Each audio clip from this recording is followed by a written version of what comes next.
The objective of this lesson is to use segment and area models to find the probability of events. So we're looking at geometric probability. The probability of an event, it's usually written P, open parentheses, whatever the event is, close parentheses, is the likelihood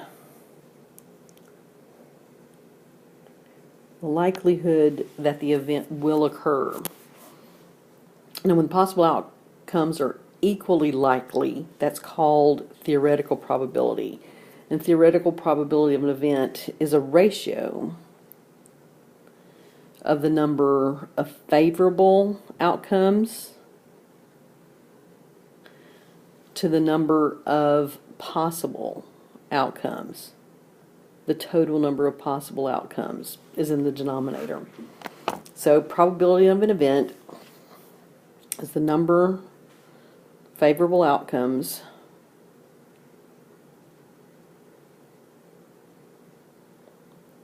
divided by the number of possible outcomes. So it could be written as a fraction. Sometimes it's written as a decimal or a percent. So in geometric probability, points on a segment or in a region of a plane are what's going to represent the outcomes. Now, the geometric probability of an event is still going to be a ratio, so a ratio or a fraction, that involves geometric measures as a length or an area. So we're going to look at lengths of segments or area of regions as part of our ratio.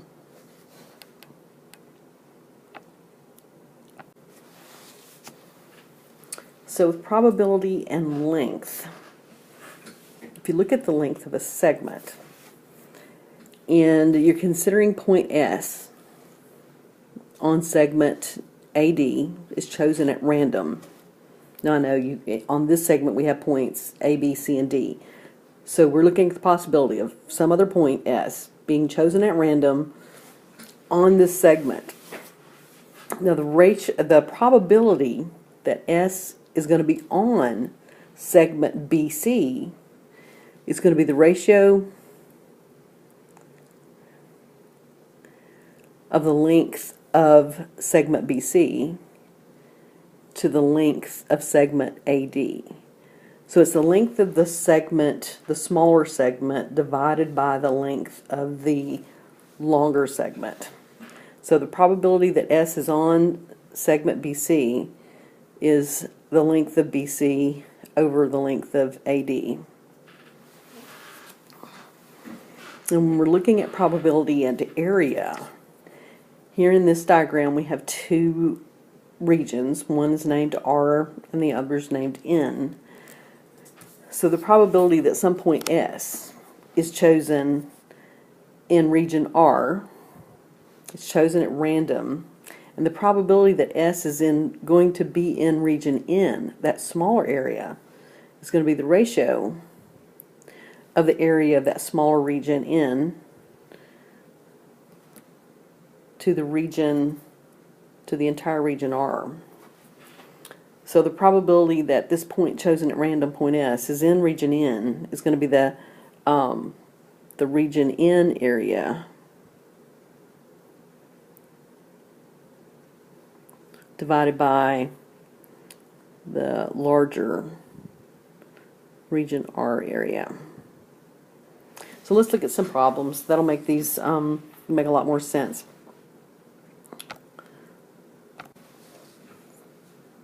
In problem 1, we're using segments to find probability. It indicates that a point P is chosen on segment FJ at random. So what is the probability that point P is going to be on segment GH, which is a smaller segment within that larger segment FJ? So it's the probability that it's going to be on GH is going to be the length of GH divided by the length of the whole FJ. So we can use the ruler postulate to find the length of the segments.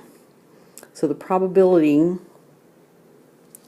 that P is on segment GH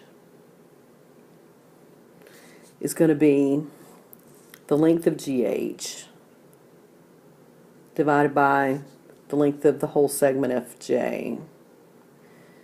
So if we use the ruler postulate to find the length of GH, it's going to be the absolute value of 11 minus 6, and then the absolute value of FJ, absolute value of the difference of its endpoints, is 15 minus 4.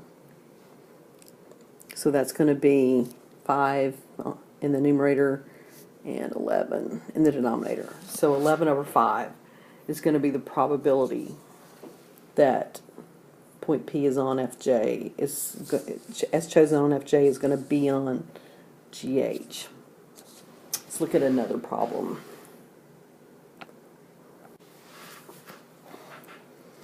In this problem, we're going to once again use segments to find the probability, but it's a little different problem.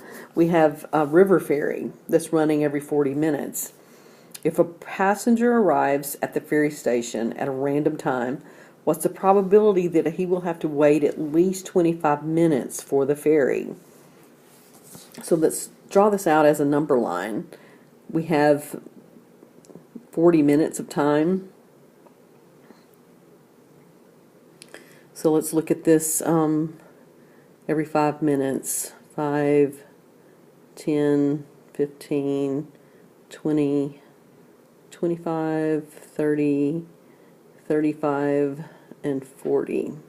So there's our segment length from 0 to 40. So if we look at this as the amount of time that is favorable for the train to be there, and then for him to have to wait 20 minutes or 25 minutes, let's go backwards from 40, 25 minutes, 15, 20, 25. So that gives us a favorable time of 15 minutes for the train to come and him to miss it and have to wait the additional 25 minutes for the next train to come. So the probability of waiting 25 minutes is going to equal that favorable segment divided by the entire segment. So that's the favorable segment for the favorable time that the train's going to arrive is 15. And then divided by the entire segment is 40. So that's going to reduce down. 5 will go into 15 3 times and into 48. So the probability that he's going to have to wait 25 minutes, the probability that that train's actually going to arrive within the first 15 minutes is 3 over 8.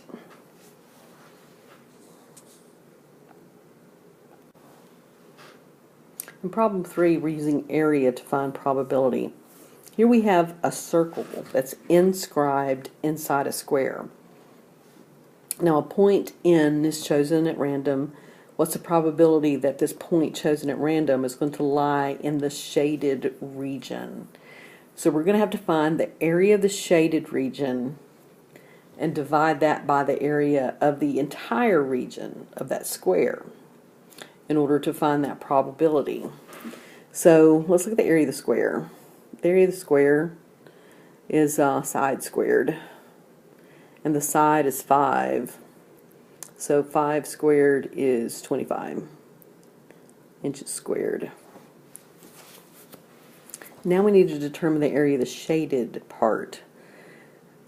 The area of the shaded part is going to be the area of the square minus the area of that circle that's inscribed inside the square. So remember, the area of a circle is pi r squared. So the area of the square is 25. And the area of the circle, we need pi r squared. What's the radius of that circle? Well, it says the side of the square is 5. Well, that side of the square is also going to be the diameter of that circle. It looks like I'm off a little bit on that, but so if the diameter of the circle is 5, then the radius is going to be 2.5.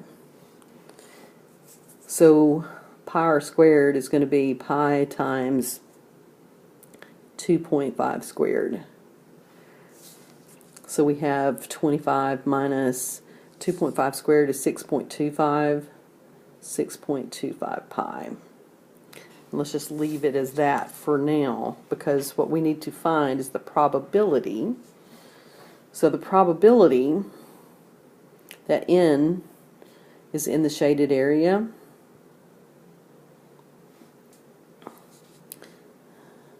is going to be the area of the shaded area, divided by the area of the square.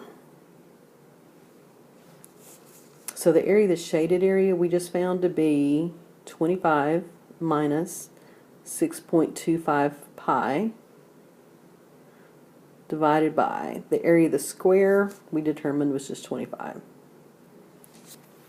So if you put that in your calculator,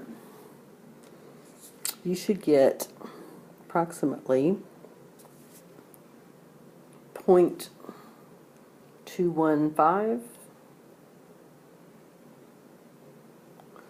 which is, as a percent, 21.5% probability that point N is going to be in the shaded area.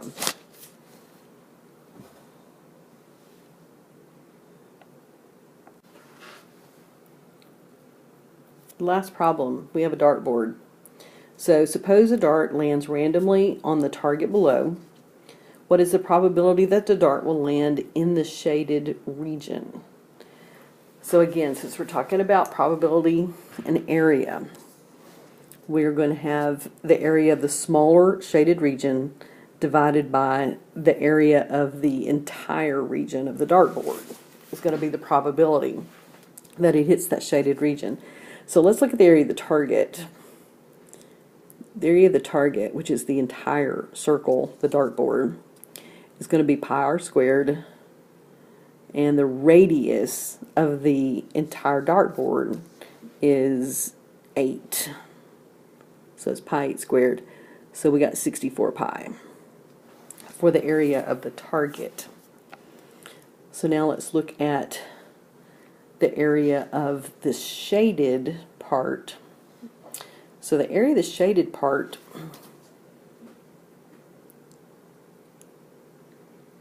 is going to be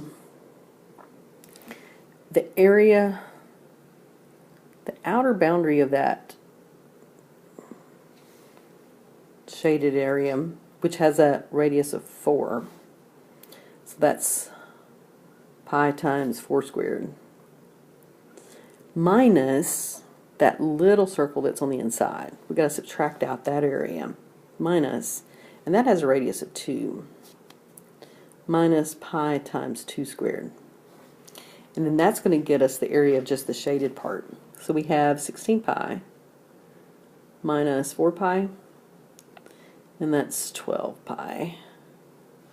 So that's what we're going to use for our probability. So the probability that the dart is in the shaded area is going to be the area of the shaded